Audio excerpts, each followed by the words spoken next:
हाय, मी उषा स्वागत करते तुमचं माझ्या छोट्याशा व्लॉगमध्ये।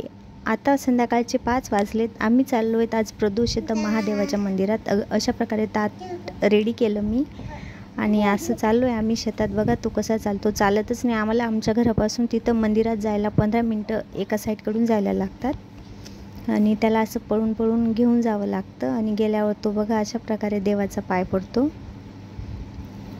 आणि आता तो फूल घेतोय। त्याला असे फुलं लय आवडतात खेळायला आणि मी पण पाय पडला। त्यानंतर तो नंदीजवळ आला। मी नंदीच्या कानात बोलते ना तसंच तो पण बोलतो आणि एक छानसा सेल्फी घेतला। शेतात आलो, कोथिंबीर नव्हती, खिचडी करायची होती, त्यासाठी कोथिंबीर घ्यायला बघा कोथिंबीर घेतली, छान हिरवीगार असं बघू शकता तुम्ही। कोथिंबीर काढण्यावर आली पण रेट नाही येतील सध्या, त्यामुळे थांबलो। त्यानंतर कुकर गरम करायला ठेवलं, त्यात मोहरी, कांदे, टोमॅटो, बटाटे सगळं मिक्स करून त्याच्यात छानसं परतून घेतलं आहे। त्यानंतर त्याच्यात हळदी टाकली आहे,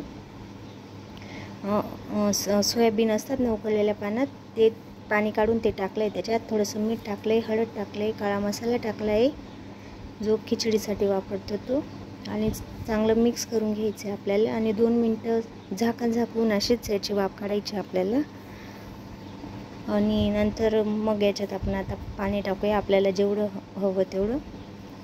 त्यानंतर कोथिंबीर टाकली, मीठ पण टाकले आणि अशा प्रकारे तांदूळ, डाळ आणि हिरवे मूग घेतले आहेत मी आणि ते स्वच्छ 2 ते 3 पाण्याने धुवून मग मी आता पाण्याला उकळी आल्यावर टाकते त्याच्यात। बघू शकता तुम्ही अशा प्रकारे आणि मिक्स करून घेतलं आहे। आणि आता 2 ते 3 शिट्ट्या झाल्या की आपली खिचडी रेडी आहे। बघू शकता तुम्ही आम्ही छानसं असं जेवण केलं। व्हिडिओ थोडाही आवडला असेल तर प्लीज लाईक, शेअर आणि सबस्क्राईब करायला विसरू नका। चला भेटूया, बाय।